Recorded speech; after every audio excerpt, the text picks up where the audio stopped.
地面がガーッと裂けまして、そこから大変な数の自由の菩薩たちが水が湧き出るように出現してきたという。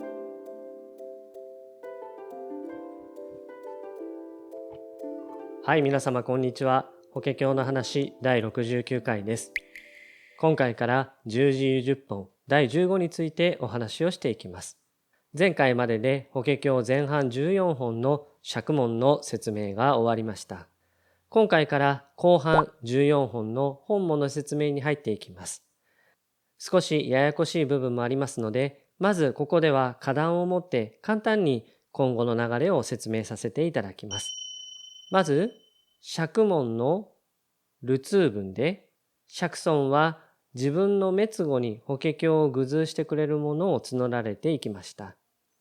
それに応じる形で多くの菩薩や修行者たちが滅後愚教を志願していきます。またそこでの断固たる覚悟も示されたんですね。ただ、釈尊はまだ彼らに滅後愚教を許されてはいません。つまり、流通文といっても、釈問の場合は、覚悟や精神性が確認されただけで、実質の流通文はこの本文で示されていくことになります。まず、滅後愚教を託す流れは、十字十本第15から俗類本第22に至る8本で行われます。特に重要な部分として、今回お話しする十字十本第15の後半から如来寿量本第16、そして分別功徳本の前半部分がこの小集文となるわけです。で、これを一本二半と言います。そして流通文はその分別功徳本の後半部分から最後の普賢菩薩観法本第28まで行われるのですが、流れとしてはこの俗類本第22までが一つの区切りとなります。薬王菩薩本寺本第23からそれまで虚空で行われていた説法の儀式が終わり、また領受戦での説法となるわけですね。大体の本文の流れはこういった形になります。特に先ほども言いました11、10本第15の後半から如来寿量本第16、そして分別功徳本の前半部分、これが小集文となり一本二半という、この小集文はとても大事な部分になりますので、注目して見ていっていただけたらと思います。では今回の十字十本の内容を見ていきましょう。十字十本第15ですね。地より湧き入れる。この枠はこの字を当てる場合もあるそうです。この十字十本の冒頭は8万豪舎というガンジス川の砂が8本分というとんでもない数の菩薩たちが、この菩薩たちは他方からやってきた菩薩様たちです。他方ですね。我々が住むシャバ世界ではないとこから来た菩薩様たちですね。が、釈尊に対して請願をする場面から始まります。ちょっともう一度振り返りますが、漢字本第13では、非常に深い行を積んだ菩薩たちが20行の下と呼ばれる請願をしました。そして安楽行本第14では、まだそれほどに行の至らない菩薩たちが難を避けて愚教する方法などが示されました。こうやって菩薩たちが請願を立てているその噂を聞いた他方の菩薩様たちがやってきて、私たちもシャバ世界で釈尊滅後に法華経を具随しようという、そういう請願を立てるんですね。釈尊がお許しになられるのなら、私たちもこのシャバ世界で法華経を守り伝えましょうと。こうやって他方の菩薩も請願を立てます。で、これに釈尊は答えるんですね。その時に仏、もろもろの菩薩摩訶薩衆に告げたまわく、闇根善男子、汝らがこの経を誤示せんことを用いじ。ゆえんはいかん、我がシャバ世界に、おのずから6万号画者等の菩薩摩訶薩あり。その時、仏は多くの菩薩たちに次のように告げられました。この菩薩っていうのは、先ほど出てきました漢字本や安楽行本、また十中十本の冒頭で出てきた他方の菩薩たちですね。その菩薩たちに次のように告げられました。やめよ、両家の子息よ。そなたたちが私の滅後にこの法華経を尊んで大切に守る必要はない。それはなぜか。私のシャバ世界にはもとより6万のガンジス川の砂の数ほどの菩薩たちがいるからであると。こう仰せなんですね。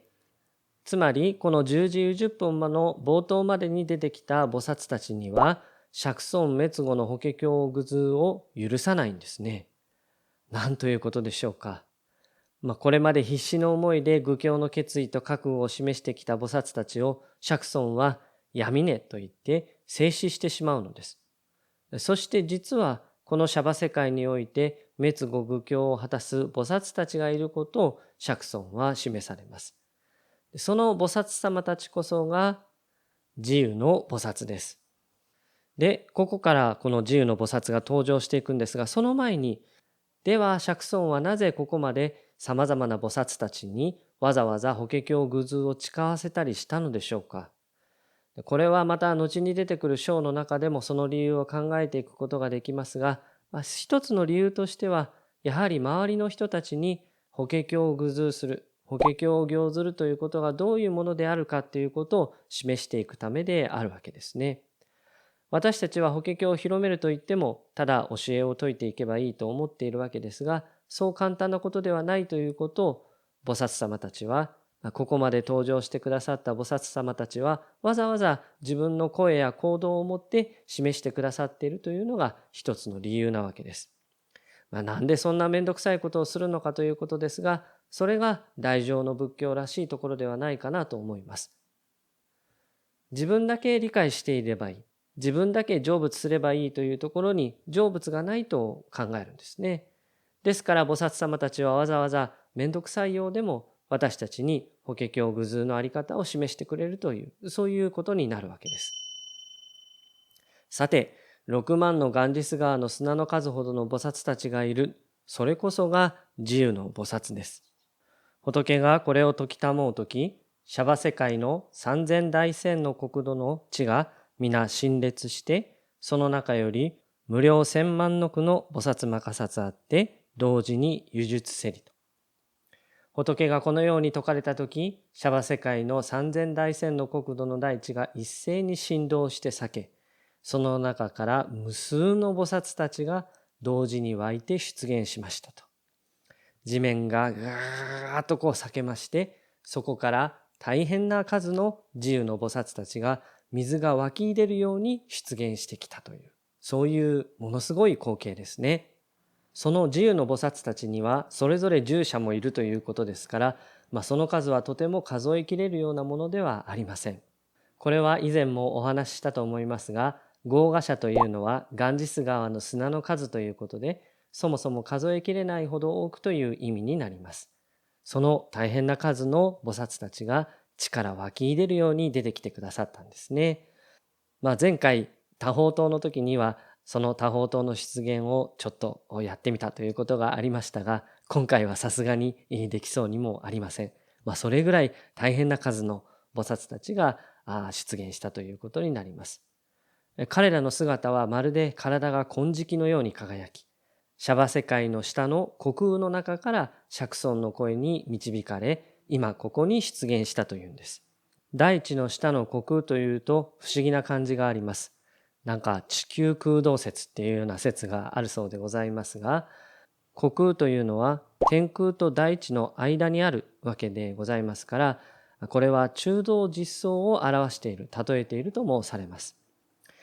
彼らは地から出現し、次々に釈尊と多宝如来に来参をしていくんですね。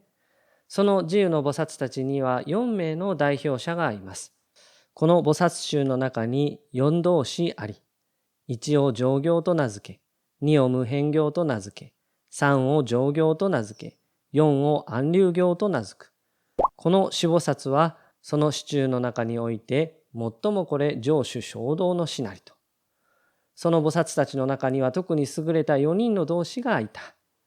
1を上行菩薩といい、2を無変行菩薩といい、3を上行菩薩といい、4を安流行菩薩と言います。無数の菩薩たちの中でもこの四菩薩が最も位の高い共同の師でありました。とお経文に示されています。この菩薩たちはサンスクリット語で上行をビシシュタ・チャーリトラ、無辺行をアナンタ・チャーリトラ、上行をビシュッタ・チャーリトラ、安流行をスプラテイシュテイタ・チャーリトラというそうですが、このチャーリトラというのは行いという意味です。ですから優れた行いのものという意味の上行菩薩、無限の行いのものという無辺行菩薩、清らかな行いのものという上行菩薩、確固たる行いのものという安流行菩薩という四菩薩になるわけです。この四菩薩たちが釈尊と他方如来の前に進み出て、とても親しげに会話をするんですね。で、その会話が何とも言えない心地よさがあります。次のような会話です。世尊よ、身に病なく心に悩みなくして安楽のうちにお過ごしでしょうか。世尊が教化されている者たちは素直に教えを受けているでしょうか。世尊を疲れさせてはいないでしょうかと。こう菩薩たちが釈尊に声をかけるわけですね。そうすると釈尊は、ありがとう。しかし私たちは安らかであり身に病なく、心にも悩みはない。多くの生きる者たちを教化し、仏道に導くことは容易であって、疲労することはないんだと。なぜなら彼らは長い間世を経ながら私の教化を受けてきたものだし、今ここで法華経の説法を聴聞しているから大丈夫なんだ。すると菩薩たちはこう言います。それは素晴らしいことです。多くの衆生を教化することが容易であることは素晴らしいことです。私たちはとても喜んでいますと。すると釈尊は答えるんですね。いやいや、君たちこそ素晴らしい。仏の教化を褒めたたえて喜び合うことは素晴らしいことであると。こういう会話です。とても親しげで、なんだか釈尊と自由の菩薩たちはただならぬ関係であることがわかるわけですね。この会話を傍で見ていた菩薩たちが、ここでは弥勒菩薩がその代表の役を務めますが、その傍で見ていた菩薩たちですね。そのあまたの菩薩たちが疑問に思うわけです。私たちは昔から今に至るまで、このような偉大な菩薩たちが大地の中から湧き入れて出現し、世尊の前において合唱し供養し、如来に問い尋ね申し上げることなど見たことも聞いたこともございません。ですから弥勒菩薩が菩薩様たちを代表して釈尊に質問をするわけです。この立派な菩薩たちは、しかもとてつもないほど多くの菩薩たちはどこから来て誰に従って悟りを求める心を起こし、どのような仏法を称賛し、いかなるお経を授事して行じ、いかなる仏になる道を習い修行されたのでしょうかと、このように質問するわけですね。弥勒菩薩の周りにいた人たちももうすっかりざわざわしてしまっているわけです。見法等本でお話をしましたが、他方の世界から来た十方奮陣の仏様たちという、そういった方々がおられました。この仏様たちには従者がいるんですけども、この自由の菩薩たちが出現する様子を見て、自らが仕える仏に対して弥勒菩薩と同じように質問をするわけです。これに対して十方奮陣の仏様たちは、少し待ちなさい。今弥勒菩薩の問いに対して釈尊がお答えになるからと、こう諭されます。で、ここまでが最初に花壇を見た時にありました十地遊十本第15の前半、本門の序文にあたります。釈門の序文の時もそうでした。釈尊がいろんな気づいを示しまして、これからすごいことが起きるよという期待が湧き上がってきたわけですね。今回の本門の序文も同じです。いやー、それ以上でしょうか。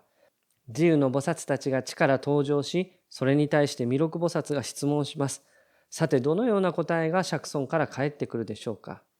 では引き続き後半部分に入っていきましょ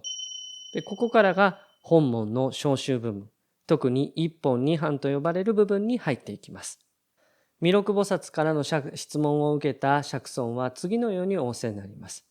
素晴らしい弥勒よ。今あなたはとても大切なことを質問してくれたと。その質問に対して全力で答えよう。だからあなたたちよ、一心に聞けと仰せです。とても大事なことを言うからぼーっとしてないで集中して聞きなさいと仰せなんですね。そして次のように釈尊は仰せになっていきます。弥勒よ、この偉大な菩薩たちは数えることもできない大人数であり、大地の底から湧いて出現した。そなたたちがこれまで見たことがないこの菩薩たちは、私がシャバ世界でこの上なき悟りを得た後に教え導いてきた。この多くの菩薩たちは皆シャバ世界の大地の下の虚空に住んでいる。常に休むことなく法華経を行じ、妙法を説き続けている。そして、我は久遠よりこの方、これらの種を教化せり。私は永遠の過去からこれらの者たちを教え導いてきたのだと仰せになられます。さらりとここに久遠よりこの方と出てきます。あまりにさらりと仰せなので気づかない間に読み飛ばしてしまいそうになりますし、現に弥勒菩薩も意識してないように見受けられるんですね。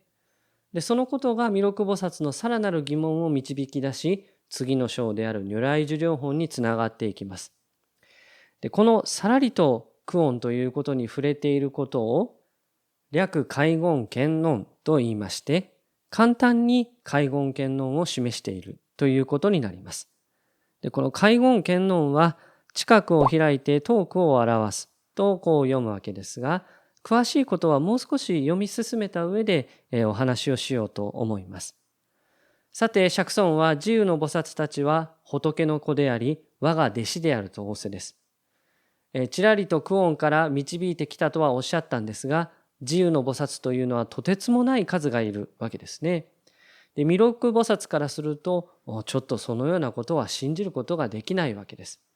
そこで弥勒菩薩は聴衆を代表して次のように質問をします。世尊よ、仏がまだ大師であられたとき、釈迦族の宮殿を出て、ガヤ城からほど近い菩提樹下の道場に座して、この上なき悟りを得られました。それからたった40数年の歳月が経過したに過ぎません。その短い時間の中で、世尊はどのようにしてこれほど大きな仏としての仕事をされたのでしょうかと。で、この菩提樹の下で悟りを開いたこと、皆さんもよくご存知だと思いますけども、この菩提樹の下で悟りを開いたことを至上小学と言います。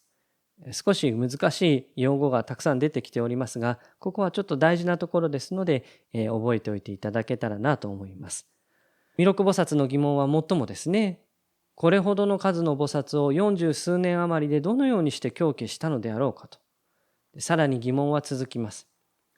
例えばある人が顔色も若々しく、髪も黒く、年齢が25歳であるのに、100歳の老人を指して、これは私の子であると言ったとしましょう。またその100歳の老人もその若い人を指して、この人は私の父です。私を育ててくれましたと言ったとしましょう。このことを信じるのは非常に難しいように、今の仏もまた同じです。仏が道を成就されてからまだそれほど長い時間は経過していません。一方、この自由の菩薩たちはあまりにも立派な姿をし、あまりにも大変な修行を積んできたと見受けられます。と弥勒菩薩は疑問を釈尊にぶつけるんですね。25歳の若者が100歳の老人を指して、これは自分の子であるという。またその100歳の老人もその若い人を指して、彼は自分の父であると言うんだと。それと同じように、あまりにも自由の菩薩たちが立派な姿をしていますから、その姿は100歳のさまざまな経験をしてきた立派な老人のように見えるんだと。一方で、釈尊はまだ若い青年のようだと。その若い青年が自由の菩薩たちを弟子であるといい、自由の菩薩たちが釈尊のことを師匠であるというふうに言うようなものだというわけですね。自由の菩薩たちの姿はあまりにも立派で、ある意味釈尊より尊く見えるほどであったというわけですね。ですから青年が老人を見て我が子であるというようなものだと弥勒菩薩は例えているわけです。で、あまりにも立派な自由の菩薩は次のように例えられているんですね。よく菩薩の道を隠して世間の方に染まざること、蓮華の水にあるがことし。地より輸出し、皆苦行の心を起こして世尊の前に従せりと。よく菩薩の修行を学びながら世俗の方に汚染されないのは、あたかも蓮華が泥水の中にありながら正常であるのと同じです。菩薩たちは大地の下より脇で皆慎み敬う心を起こし、世尊の御前にとどまっていますと。自由の菩薩のあまりにもその尊き姿はまるで泥の中から咲く蓮のようだということなんですね。ここで法華経の話第1回でお話しした法華経の蓮の意味の一つが示されます。別に第1回の内容をここで回収するということではありませんが、自由の菩薩たちの姿が蓮華に例えられているのは、ここまでじっくり法華経を読んでくると、なんだかとっても尊いものであるなと感じていただけるのではないかなというふうに思います。この法華経を例える蓮華が、不染世間法如蓮華在水といって、釈尊ではなく自由の菩薩たちを例えているということが、法華経の意義深いところではないかなというふうに思います。続けて弥勒菩薩は釈尊に申し上げます。今釈尊が説いたことは私たちは信じることもできるが、初心の修行者たちは疑いの念を持ってしまうでありましょう。ですから先ほどの説法の真意を解き明かしてください。このように申し上げるわけですね。この流れを同宗正義と言います。わざと疑いの念を起こすことによって執着を動かすという意味になります。修行者たちは少なからず法華経以前の修行を行じて自分の考えに執着をしていますから、その執着から離すためにわざと疑念の心を起こさせるわけですね。ものすごく難しい技術だと思います。そしてその釈尊はその疑念の答えとして如来寿量本を示していくわけです。ところで自由の菩薩たちはなぜ地面から湧き上がってきたのでしょうか。中国の天台大師は自由の菩薩がいた下方、地面の下の世界というのは仏法の根本であり極みであるというようなこともおっしゃっています。例えば自由の菩薩がどこか他方からいらっしゃった菩薩であったらどうでしょうか。私たちは困った時にどこからか何かが飛んできて助けてくれるというように思うかもしれません。しかしこの法華経具図のバトンを渡される自由の菩薩はあくまで私たちの縁深い地の底から現れるわけですね。どこかよくわからないとこからやってくるわけではないわけです。法華経の説法といいますと、どこか現実味のないような感がありますが、やはり現実に即したところで教えが展開されていくんですよということが、この自由に現れているのではないかなとも思っています。また、仏様や菩薩様のことを福田とも言ったりします。どんな植物もそこに田や畑がなければ育つことはできません。その田畑が豊かであれば良い作物も育ちます。どんな功徳や利益も良い福田である仏や菩薩がいらっしゃればこそということでしょうか。これは余談になりますが、また以前お話ししたこともあるかなとも思いますが、生命というのは基本的に地面があればこその命です。地球という地面があればこそですね。生命はその地に育まれ、その地に帰っていきます。ところが現代人の多くはその地、地面を忘れた生活をしています。スーパーに並ぶ食品がどのように育ち、今そこに陳列されているかを知りません。知らないからこそどんどん捨ててしまうんですね。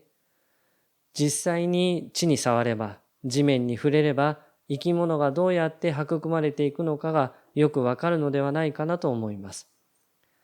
それがわからないから命が粗末にされるようなそういった世の中になっているんではないかなとも思うんです。今の閉塞した世相を見ると、これからは我々現代人はもう少し土に触れる、地面に触る生活をしていかなければならないのではないかとも感じています。湧き上がるように地の底から現れてくれた自由の菩薩がなぜか少し身近な存在であると感じることができるのは、私たちが地に立つ存在であるからではないでしょうか。では本日はこれまでです。ご清聴誠にありがとうございました。それではまた。さようなら。